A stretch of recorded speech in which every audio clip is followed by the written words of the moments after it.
نحمده ونصلي ونسلم على رسوله الكريم أما بعد فأعوذ بالله من الشيطان الرجيم بسم الله الرحمن الرحيم إنا أنزلناه في ليلة مباركة إنا كنا منذرين إن الله وملائكته يصلون على النبي يا أيها الذين آمنوا صلوا عليه وسلموا تسليما اللهم صل على سيدنا ومولانا محمد معدن الجود والكرم وآله وصحبه وبارك وسلم صلوا عليه صلاة وسلاما عليك يا رسول الله صلى الله تعالى عليه وسلم غوث اعظم بمن بے سر و ساما مدد قبل دی مدد کعبہ ایما مدد انتظار کرم تست من عینی رائے خدا جو خدا بین و خدا دا مدد بحر اسماعیل خم ہم سب کا سر تسلیم رکھ اس قتیل شیب صبر و رضا کے واسطے بندگان پارسا میں کر لے شامل اے خدا میر زین العابدی مرد خدا کے واسطے عزیزان ملت اسلامیہ اللہ تبارک و تعالی قرآن مجید فرقان حمید میں ارشاد فرماتا ہے کہ بے شک ہم نے اسے یعنی قرآن کو ایک بابرکت مہینے میں اتارا، ایک بابرکت رات میں اتارا ہے، بے شک ہم ڈر سنانے والے ہیں۔ اسی سے متعلق حضرت عائشہ صدیقہ رضی اللہ تعالی عنہ ارشاد فرماتی ہیں ان رسول اللہ صلی اللہ علیہ وسلم قال تحروا لیلۃ القدر فی الوتر من العشر الاواخر من رمضان وفی روایت فی السبع الاواخر من رمضان۔ مفہوم حدیث یہ ہے کہ سیدہ پاک حضرت عائشہ صدیقہ رضی اللہ تعالی عنہ روایت کرتی ہیں کہ رسول اللہ صلی اللہ علیہ وسلم نے فرمایا شب قدر کو رمضان کے طاق راتوں میں، رمضان کی طاق راتوں میں تلاشا کرو، ڈھونڈا کرو۔ اور اسی میں ایک روایت اور شامل ہوئی کہ وہ طاق رات یعنی ایک اور روایت میں ہے کہ رمضان کی آخری 7 راتوں میں۔ پہلے تو یہ کہا گیا کہ رمضان کے آخری عشرے میں تلاشا کرو، پھر یہ کہا گیا کہ 7 راتوں میں، 7 راتوں میں تلاشا کرو، اور پھر اس کے متعلق کہ کون سی شب قدر ہے، یہ سوال اہم ہے۔ بے شک کوئی نہیں جانتا، لیکن ائمہ احناف اور بزرگان دین اور صحابہ تابعین سے جو عمل مستقل طور پر ثابت ہے کہ وہ شب قدر کا اہتمام تو ہر شب کرتے تھے رمضان کے آخری راتوں میں، طاق راتوں میں، لیکن زیادہ غالب گمان 27ویں شب ہے۔ اچھا، اب 27ویں شب ہے، جب یہ بات پوشیدہ ہے تو اسے کیسے بتایا گیا؟ تو ظاہر سی بات تخمینہ لگایا جاتا ہے، شب قدر کیسے 27ویں ہو گئی؟ لفظ ہے لیلۃ القدر، ایک جملہ ہے، آیت لیلۃ القدر، لیلۃ القدر، شب قدر۔ اب اس میں کتنے حروف ہیں؟ لیلہ میں 4 حروف اور پھر قدر میں 3، کتنے ہوئے؟ اور قدر سے پہلے جو الف اور لام اس میں ملا ہے القدر، کتنے ہوئے؟ 7 اور 2 9 ہوتے ہیں۔ اور سورہ قدر میں کتنی مرتبہ لیلۃ القدر آیا ہے؟ 3 مرتبہ۔ کتنی مرتبہ آیا ہے؟ پڑھتے ہوں گے اکثر لوگ، لیکن اس پر غور نہیں کیا ہوگا۔ لیلۃ القدر میں جو حرف ہے وہ 9 ہے، اور یہ آیت 3 مرتبہ اس میں آئی ہے سورت میں، تو 9 کو 3 سے اگر ہم گڑا کریں تو کتنے بنتے ہیں؟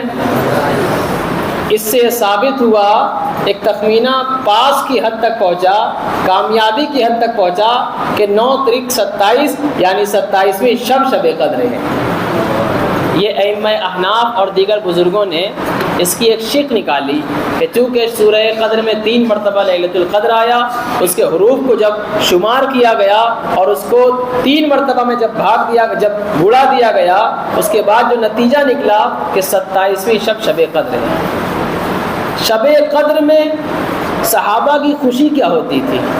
ہم اور آپ آج گزشتہ سال سے مسجد بھاٹین اہل سنت میں آج الحمدللہ ہر شب قدر کو شب قدر کی مجلس اکٹھا ہوتے ہیں، مجلس میں بیٹھتے ہیں، لیکن صحابہ کس طرح سے شب قدر کا اہتمام کرتے تھے؟ جب صحابہ کو خبر ہو جاتی تھی ہم شب قدر میں جا رہے ہیں تو ان کے چہرے گلاب کی طرح کھل اٹھتے تھے۔ کیوں؟ یہ تو مشقت کی رات ہو گئی، رات سونے کی ہوتی تھی، اور شب قدر حضور نے فرمایا آخری راتوں میں تلاش کیا کرو، رمضان کے آخری عشرے میں تلاش کیا کرو، رمضان کی طاق راتوں میں تلاش کیا کرو۔ تو پھر اس رات میں کرنا کیا ہوگا؟ اس رات میں استغفار کرنا ہوگا، اس رات میں توبہ کرنا ہوگا، اس رات میں نمازیں پڑھنی ہوں گی، اس رات میں صدقہ و خیرات کیا جائے گا، اس رات میں دوستوں سے صلح کی جائے گی، اس رات میں ہر طرح کی مصیبتوں کے لیے اللہ تبارک و تعالیٰ کی بارگاہ میں ہاتھ اٹھا کے اپنی جو گتھی الجھی ہوئی ہے اس کو سلجھانے کا طریقہ کار ڈھونڈا جائے گا۔ یہ تو مشقت نہ ہو گئی؟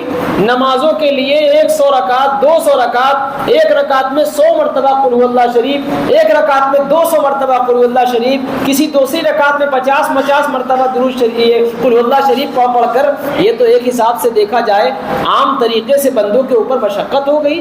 شب قدر میں اٹھ کر ایسا کرنا، شب قدر میں اٹھ کر ایسا کرنا، مسجدوں میں اکٹھا ہونا یا گھروں میں مصلی بچھا کر اللہ کے حضور گڑ گڑانا، یہ تو مشقت ہوئی، لیکن یہ ہمارے جیسے گناہگار لوگوں کے لیے مشقت ہوئی۔ صحابہ کے لیے مشقت نہیں بلکہ یہ سامان جنت ہو گئی۔ صحابہ نے جب سنا حضور نے فرمایا رمضان کی آخری راتوں میں شب قدر کو تلاشو، تو صحابہ کا سب سے اچھا معمول، ان کا سب سے اچھا طریقہ کار تھا کہ کچھ بھی حضور پاک صلی اللہ علیہ وسلم کی زبان مقدس سے نکلا تو اس کا حل بھی حضور کی بارگاہ ہی سے ملے گا۔ صحابہ مڑ گئے، یا رسول اللہ صلی اللہ علیہ وسلم شب قدر کے بارے میں تو آپ نے فرما دیا، یہ کب پائی جائے گی؟ کہا یہی تو پوشیدہ ہے، جبکہ حضور پہلے رمضان کے شروع میں ہی شب قدر کو تلاشتے تھے، پھر آپ کو متنبہ کر دیا گیا، باخبر کر دیا گیا، اشارہ ہوا کہ صرف آخری عشرہ میں تلاش ہو، اور حضور پر تو کھلا ہوا تھا۔ یہ ہوا کیسے کہ یہ بات تو سب پر عیاں ہو جاتی کہ آج کی شب قدر ہے، لیکن یہ عیاں نہیں ہوئی۔ کیوں؟ حضور صلی اللہ علیہ وسلم اپنے حجرہ مبارک سے نکلے شب قدر کو تلاشنے کے لیے، شب قدر کی علامت کو دیکھنے کے لیے۔ راستے میں پہنچے تو دیکھا کیا؟ 2 شخص آپس میں دست و گریبان ہے، لڑائی کر رہے ہیں، ان کی منہ سے ایسی باتیں نکل رہی ہیں جو خلاف اخلاق ہے، جو اخلاقیات میں نہیں شمار کیے جاتے ہیں۔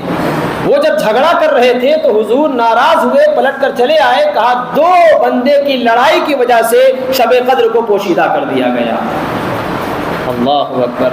اور آج ہم شب قدر ہو، رمضان کے آخری ایام، کیا شروعات کے ایام ہو یا آخری کے ایام ہو، بندوں کو اس سے کوئی مطلب نہیں کہ یہ مبارک مہینہ ہے۔ ذرا سی کہیں بگڑی، زبان نے اپنا آپا کھویا، ذرا سی جہاں بگڑی پھر اپنی داڑھی کا کوئی اعتبار نہیں، کوئی اہمیت نہیں بچتی۔ لوگ یہ نہیں دیکھتے کہ اس کافر سامنے ہے، اگر میں کچھ بولتا ہوں تو لوگ کہیں گے لو یہ تو اپنے آنے والے رمضان کے مہینے کو مبارک کہتے ہیں، متبارک کہتے ہیں، لیکن اپنے ہی مہینے کی توہین کرنے کے لیے کسی اور کو نہیں، اپنی زبان کو استعمال کرتے ہیں۔ اکثر آپ نے دیکھا ہوگا منڈی میں، کھانے کی منڈی ہو یا اور لباسوں کی منڈی ہو، اس میں باتوں باتوں میں لوگ گالیاں بکتے ہیں۔ جس طرح سے رمضان المبارک میں نیکیوں کی تعداد بڑھا دی جاتی ہے، اسی طرح سے گناہوں کی تعداد گھٹانے پر لوگ آمادہ ہوتے ہیں، لیکن بندے کی زبان اس طرح سے بے لگام ہو چکی ہے کہ اسے اس بات کا ڈر نہیں ہے کہ میں گالی بک رہا ہوں تو میرا کیا حال ہوگا۔ اور گالی کے بارے میں سن لیجئے، جس نے ایک مرتبہ مذاق میں بھی گالی بکی، اس کی قبر میں ایک زہریلا بچھو پیدا کیا جاتا ہے۔ وہ بچھو یہاں جو نظر آتے ہیں ویسے نہیں ہوں گے، یہ بچھو ایک ڈنک ماریں گے تو جس حصے کو ماریں گے وہ حصہ کس طرح کا ہو جائے گا ہم اور آپ تصور نہیں کر سکتے۔ جو نمازیں چھوڑتے ہیں اس پر سانپ مسلط کیا جائے گا، اس کے سر پر وہ ڈسے گا، وہ سانپ کیسا ہوگا؟ گنجا سانپ ہوگا۔ جو زکوٰۃ نہیں دیتے اس کا وہ سانپ ان کے اوپر مسلط کیا جائے گا. وہ سانپ گنجا سانپ ہوگا, اور گنجے سانپ کے بارے میں جب آپ پڑھیں گے تو پتہ لگے گا جو سب سے زہریلا سانپ ہوتا ہے پوری کائنات میں, جو سب سے زہریلا سانپ ہوتا ہے اور کئی برس کا ہو جاتا ہے. کئی برس سے مراد 4000 40,000 جتنی زیادہ اس کی عمر ہوگی اتنا خطرناک وہ سانپ ہوگا اور اتنا خطرناک اس کا زہر ہوگا. اس زہر کا اثر بعد میں کسی پر پڑتا ہوگا, لیکن اس زہر کا اثر پہلے اس سانپ پر پڑتا ہے کہ اس کا جو سر ہوتا ہے وہ گنجا ہو جاتا ہے. اس کے زہر کی تپش کی وجہ سے سانپ کا سر گنجا ہو جاتا ہے. وہ گنجا سانپ یہ دنیا کی بتائی جا رہی ہے, جبکہ قبر میں کیسا سانپ ہوگا. وہ سانپ بے نمازی کو ایک مرتبہ جب ڈسے گا تو کتابوں میں آتا ہے 7 طبق اندر میت مردے کا سر گھس جائے گا.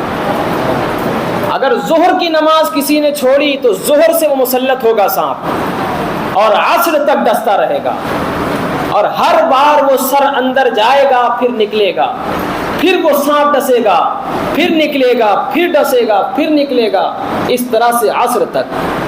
عصر کے وقت میں وہ سانپ دیکھے گا, اس کے اوپر نامہ اعمال پیش ہوں گے کہ اس نے عصر کی نماز پڑھی تھی نہیں. اگر عصر کی بھی نہیں پڑھی تو پھر عصر سے مغرب تک ڈسنا شروع. یہ کیسا عذاب ہوگا ہم اور آپ صرف سنتے ہیں. جب صحابہ کے درمیان میں حضور فرماتے تھے تو صحابہ بے ہوش ہو جاتے تھے. صحابہ نے بھی تو نہیں دیکھا, ہم نے بھی نہیں دیکھا, لیکن صحابہ کے پاس بہت اچھا عمل اور طریقہ کار تھا. جو حضور سے سنتے تھے حضور ہی کی بارگاہ میں آ کے رکھتے تھے, یا رسول اللہ صلی اللہ علیہ وسلم شب قدر کیا ہے, یہ قبر کا عذاب کیسا ہوگا. روتے تھے, وہیں پہ توبہ کرتے تھے. اور شب قدر کے بارے میں جب صحابہ نے پوچھا تو حضور اکرم صلی اللہ علیہ وسلم نے فرمایا شب قدر کی علامت میں سے یہ ہے, شب قدر کی علامت میں سے یہ ہے, جب تم یہ دیکھو تو سمجھ لو شب قدر ہے. اور شب قدر کی ایک علامت یہ ہے ظاہر کہ اگر آج کی شب قدر ہے تو آپ فجر پڑھ کر سورج جب اگ جائے تو اگنے کے وقت میں جب سورج طلوع ہو اس وقت آپ دیکھیے گا تو سورج عام دنوں میں جو طلوع ہوتا ہے تو پہلے جو کرن چھوڑتا ہے وہ گرم کرن ہوتی ہے اور چمکدار ہوتی ہے. لیکن جب شب قدر کے بعد جو سورج اگتا ہے اس سورج کا حال یہ ہوتا ہے کہ جب سورج اگتا ہے تو بالکل ٹھنڈا سورج اگتا ہے, دیکھنے میں صاف نظر آتا ہے کہ اس کے ارد گرد جو شعاعیں پھوٹتی ہیں وہ کرنیں موجود نہیں ہوتی. اس سے آسان کیا کوئی طریقہ کار بتائے گا. شب قدر میں نسیم سحری ایسی ہوتی ہے, نہ گرم نہ ٹھنڈی, اتنی گلابی ہوتی ہے بندہ فین بند کر دے تب بھی سکون سے رہ سکتا ہے. اور ادھر بیچ تو اللہ کی رحمت ایسی ہی چل رہی ہے, نہ جانے کون سی شب قدر ہو. تو کتنے وہ مبارک کے قابل ہیں جو شب قدر تلاش کے بہانے پہنچتے ہیں. شب قدر میں سمندر کا پانی کھارا ہوتا ہے نا, شب قدر میں میٹھا ہو جاتا ہے. اور میں نے اس بات کو سنا اپنے والد گرامی سے, والد گرامی نے مجھے جتنا بتایا, بعد میں نے کتابوں میں وہی پایا کہ فرماتے تھے کہ کنواں کا اگر کھارا پانی ہے اس کو شب قدر میں تلاش کر چکھیے گا, ذائقہ کیجیے گا تو وہ بھی پانی میٹھا ہو جائے گا. اور بحمد اللہ تعالیٰ آپ کے امام نے, آپ کے خادم نے اس بات پر عمل کرتے ہوئے گزشتہ سال یا اس سے پہلے میں بھول رہا ہوں, شب قدر میں جو میرے پڑوس میں بجٹیا والے مکان میں میرے پڑوس میں جو مکان ہے پرانا کنواں ہے, ان کا یہ کہنا ہے کہ میرا پرانا کنواں ہے, کھارا پانی آتا ہے. جب میں نے شب قدر میں اسے چکھا تو پانی میٹھا نکلا. یہ علامتیں کس قدر مضبوط ہیں. اب بتائیے شب قدر اگر کسی کو مل جائے تو پھر اس کے لیے جنت کا ٹکٹ تو بنا ہے نا, لیکن اب کوئی شب قدر ملنے کے باوجود ادھر ادھر گھوما کرے, گاڑیوں پہ اسٹنٹ کرے, صرف اپنی چپل اور کپڑے کے پیچھے پڑا رہ جائے, تو دیکھیے عید اس کی نہیں ہے جس نے لینن کا کپڑا پہن لیا, جس نے اعلیٰ شو روم سے اپنے شرٹ اور پینٹ پہن لیا, جس نے بہترین طریقے سے اپنی عید کی تیاری کر لی. عید اس کی ہے جس نے شب قدر کو پا لیا اور اللہ کو راضی کر لیا. عید ان کی نہیں ہے جن کے پاس پیسے ہیں, تہواری میں پیسے آ گئے. عید ان کی ہے جن کے پاس نیکیاں ہیں. عید ان کی ہے جن کے روزے قبول ہو گئے. عید ان کی ہے جن کی نمازیں قبول ہو گئی. اب ہم اور آپ ٹوٹی پھوٹی نماز, نماز کا نہ علم ہے نہ طریقہ صحیح سے معلوم ہے. ہم نمازیں پڑھتے ہیں, ہمارا دل کدھر ہوتا ہے, ہم نمازیں پڑھتے ہیں, ہمارا وضو درست ہوتا ہے کہ نہیں ہوتا, پھر بھی ہمارے اوپر ایک ایسا زوم فاسد سایہ افغن ہو چکا ہے کہ ارے ہم نے نمازیں پڑھ لی, عام دنوں میں تھے اکا دکا پڑھ لیتے تھے, رمضان میں تو 5 وقتہ پڑھ لے رہے ہیں, اب کیا چاہیے. لیکن یہ رمضان ہی تو ہے جس کے ذریعے سے آپ کی بخشش کا سرمایہ بن رہا ہے. اگر اس کو ہم مبارک نہ جانے تو کس مہینے کو جانے. یہ رمضان مبارک میں یہ لیلۃ القدر پائی گئی. ہر شب قدر میں اپنے گھر میں ہو تو اپنے گھر میں, ورنہ مسجد میں اکٹھا ہو جائے. اور اسی لیے میں کہتا ہوں شب قدر کی تعظیم میں کتنی بڑی بات تھی کہ ایک ایسا دن تھا کہ حضور نکلے اور شب قدر کو سب کو بتانے والے تھے. حضور نکلے صحابہ کو بتانے والے تھے کہ آج کی شب قدر ہے, صحابہ نکلو آؤ مسجد نبی میں جمع ہو جایا جائے. لیکن باہر 2 بندوں کو لڑتا ہوا دیکھا تو اس کے بعد سے شب قدر کو پوشیدہ کر دیا گیا. کیوں؟ اس لیے کہ شب قدر کی توہین ہو رہی تھی. پتہ چلا جن چیز کی توہین ہو جائے وہ چیز پوشیدہ کر دی جاتی ہے, اور اس کا حال یہ ہوا کہ اب ہر بندے کو تلاشنا پڑ رہا ہے. لیکن یہ بھی اللہ کی حکمت ہے, اللہ کی مصلحت ہے. اگر شب قدر ایک ہی بار یہ واضح ہو جاتی کہ کون سی شب قدر ہے تو سارے بندے بس اسی شب قدر کو اکٹھا ہوتے, پھر اللہ کو اسی دن یاد کرتے. آج کا یہی معمول ہے, جہاں مجبوری ہو وہاں نماز پڑھی جائے, جہاں پھنس جائیں تو وہاں نماز پڑھی جائے یا وہاں دعا کی جائے. کبھی آپ نے دیکھا ہو کہ آپ نے اپنی دکان پر جب دیکھا اپنے آپ کو بیٹھا پایا, گراہک نہیں آیا, تو کبھی آپ کے ذہن میں یہ بات آئی کہ کیوں نہ ایک تسبیح اللہ کی پڑھ لی جائے؟ نہیں آئی ہو. کبھی آپ نے دیکھا کہ کسی کے دکان پر, کسی کے کاروبار میں اگر مندی ہے, کوئی گراہک نہیں آ رہا ہے, کوئی پارٹی کال نہیں کر رہی ہے, تو کبھی اس سے پوچھا کہ اس کنڈیشن میں جب تو ایسی سچویشن میں پریشان تھا, سوچ رہا تھا, دعا کر رہا تھا, اس کنڈیشن میں تو نے کیا مصلی بچھا کر 2 رکعت اللہ کے حضور سجدے کیے, 2 رکعت نمازیں پڑھیں اور دعا کی ہے اللہ کل میں بیٹھا نہیں تھا آج بیٹھا ہوں؟ نہیں, ایسا نہیں. لیکن صحابہ کا کیا حال تھا؟ کوئی پریشانی ہو مصلی بچھا دیا جائے. گھر میں بیٹیاں ہیں, جوان ہیں, ان کا رشتہ لگ گیا ہے لیکن انتظام نہیں ہے, مصلی بچھا دیا. ولیوں کی بات سنائی جائے تو وقت بڑھ جائے گا. لیکن طریقہ کار یہی ہے. آج سوشل میڈیا کے زمانے میں جیسی تبلیغ عام طریقے سے لوگ کرتے ہیں, حالانکہ اس میں سند نہیں ہوتی, لیکن بعض چیز ایسی ہوتی ہے جو اچھی لگتی ہے. جب کسی کے پاس سر پہ بوجھ ہوتا ہے یا اٹھانا ہوتا ہے جھک کے اٹھاتا ہے, گرانا ہوتا ہے تو جھک کے گراتا ہے نا. جب تمہیں کوئی پریشانی آئے تو اللہ کے حضور آؤ, رجوع کرو اللہ کی بارگاہ میں. یوں تصور کرو کہ ایک بھاری بوجھ ہے, ایک بورا ہے گناہوں کا, ایک مصیبت کا پہاڑ ہے جو میرے سر پر ہے. جب آپ کھڑے ہوں گے اللہ کی بارگاہ میں, اللہ کی رحمت کے حصار میں آ جائیں گے. جب رکوع کریں گے تو وہ بوجھ جو ابھی سر پہ تھا آدھا گر جائے گا, اور وہی جو ابھی آدھا بچا ہے سجدے میں جائیں گے تو پورا کا پورا اللہ کی بارگاہ میں گر جائے گا. کبھی اللہ کی بارگاہ میں جھکو تو صحیح. اگر اللہ کی بارگاہ میں نہ جھکے تو کس کی جگہ جھکنا ہے؟ ہمارے یہاں کسی اور کے آگے جھکنا تو شرک ہے. اگر تعظیماً کیا جائے تو حرام ہے.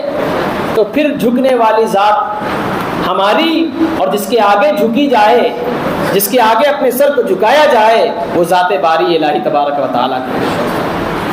ہم اللہ کے حضور جھکنا شروع کریں گے تو پھر دنیا والے ہمارے آگے جھکیں گے. مسلمانوں نے اللہ کے حضور جھکنا چھوڑ دیا, اس لیے سارے زمانے کے آگے ہمیں جھکنا پڑتا ہے. ان سے ڈریے, ان سے ڈریے, شریواستو سے ڈریے, شرما سے ڈریے, یہودی سے ڈریے, عیسائی سے ڈریے, کچھ نہیں کر سکتے لوگ اگر اللہ کی بارگاہ میں نہیں جھکتے ہیں. اور روتے نہیں ہیں, سیب کے سامنے روتے ہیں, گدیدار کے سامنے روتے ہیں, میرے پاس پیسہ نہیں ہے حساب کر دیا جائے. لوگ دنیا دار کے آگے روتے ہیں. کبھی بند کمرے میں آپ نے اللہ کے آگے رویا ہے؟ سال بھر میں ہے کوئی بتائے کہ جو اللہ کی بارگاہ میں پھوٹ پھوٹ کے روئے؟ آج ایک ایسا واقعہ آپ کے علاقے میں سنا, آپ نے سنا ہوگا, جب بچہ پیدا ہوتا ہے تو کیا ہوتا ہے؟ بچے کی پیدائش ہوتی ہے تو اس کی کیا پہچان ہے, یہ بچہ زندہ ہے یا مردہ ہے؟ روتا ہے. یعنی زندگی کی کا جو پیمانہ ہے، زندگی کا جو پیمانہ ہے کہ یہ بچہ پیدا ہونے والا زندہ ہے یا مردہ ہے، اس کا پیمانہ کیا ہے؟ رونا۔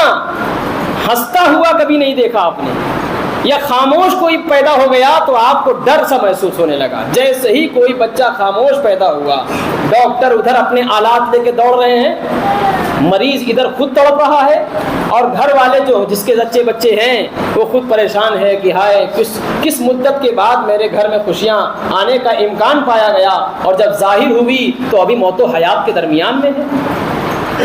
تو اس کی زندگی، اس کا رونا آپ کی زندگی میں چین بن جاتا ہے۔ پتہ چلا کہ رونا آپ کا بڑا کمال ہے۔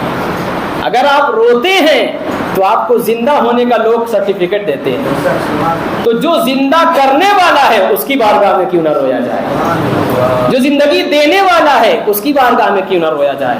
جب اس کی بارگاہ میں رویا جائے گا تو دل زندہ ہو جائے گا، جو دل مردہ ہے وہ دل زندہ ہو جائے گا۔ یہ اتنا زبردست پیمانہ ہے۔ کبھی اگر صوفیہ ہوتے، ان کی کتابوں میں پڑھیے، وہ تو چیخ مارتے، ان کی تو نگاہ اللہ اکبر، نگاہ ولی میں وہ تاثیر دیکھی، بدلتی زمانے کی تقدیر دیکھی۔ ان کی نگاہوں میں دنیا کے کوئی شرابی سے بھی اگر کوئی ایسی بات جو ان کے دل پر عارفانہ پر اثر کرتی ہو، وہ فوراً چیخ اٹھتے تھے۔ وہ ہاتھ ان کا ہوتا تھا ایسا کہ وہ روتے تھے، تڑپ کر فوت ہو جاتے تھے، انتقال ہو جاتا تھا۔ اور ہمارا دل سال بھر کے گناہوں میں اس طرح لتڑا ہوتا ہے، اللہ کے ذکر میں رونا نہیں، اللہ کی بات میں رونا نہیں، آگے خدا کے آگے جب نماز کے لیے کھڑے ہوتے ہیں یہ تصور ہی نہیں ہوتا کہ ہم اللہ کے آگے کھڑے ہیں۔ رویا کرو، حضور فرماتے ہیں رویا کرو، جب دعا کیا کرو اللہ کی بارگاہ میں رویا کرو۔ کہا رویا کرو تو کیسے روئے؟ رونا نہیں آتا، حضور فرماتے ہیں رونے کی سی شکل بنا لیا کرو۔ تم رونے کی سی شکل بنا لو گے، اللہ تبارک و تعالیٰ تمہاری دعائیں قبول کر لے گا۔ میں نے ایک مثال دی تھی نا، بچہ اپنی حسرت مٹانے کے لیے روتا ہے، باپ کو تب متوجہ کرنے کے لیے روتا ہے، تو تمہیں اگر اللہ کی رحمت چاہیے تو اللہ کی رحمت کو متوجہ کرنا ہے تو اللہ کی بارگاہ میں رونا پڑے گا۔ اور رونا کب آئے گا؟ ظاہر سی بات ہے، جب کوئی چوٹ لگی تب رونا آئے گا، جب چوٹ لگے گی تب رونا آئے گا، جب دل پر چوٹ ماریں گے، اللہ تبارک و تعالیٰ کی تسبیح کی چوٹ پڑے گی، ضربے پڑے گی۔ اسی لیے جو کل حلقہ ذکر میں لا الہ الا اللہ پڑھا جاتا ہے اس کو کیا کہتے ہیں؟ پہلی ضرب، ضرب حق، ضرب ہو، ضرب نفی و اثبات، ہاں یہ سب اس کا نام ہی ہے۔ ضرب مانے مارنا، اللہ کے نام سے اپنے دل کے اوپر جو زنگ لگی ہوئی اس کو ماریے، تو وہ دل میں جو زنگ ہے لگا ہے وہ ٹوٹ جائے گا، وہ پھوٹ جائے گا، پھر دل صاف ستھرا ہو جائے گا۔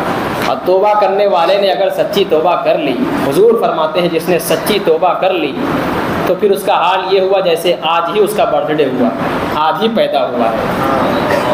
اور جو کوئی سچی توبہ ہماری مجلس میں رہتے ہوئے کر لیا، اس کی توبہ کے توسط سے اللہ تبارک و تعالی ہماری دعائیں قبول کرے گا انشاءاللہ تبارک و تعالی۔ ذکر خیر ہوگا اور اپنی اپنی پریشانیاں اسی دعا میں، آپ اسی ذکر خیر کے درمیان میں، ذکر اللہ کے درمیان میں تصور کر کر کے پڑھیں گے۔ اور بچوں کو بانٹیے، پہلے چار کو ادھر چار کو ادھر بیٹھیے، سب کی آواز اکٹھا ہو جاتی ہے، دو ادھر اپنے آس پاس رکھیے۔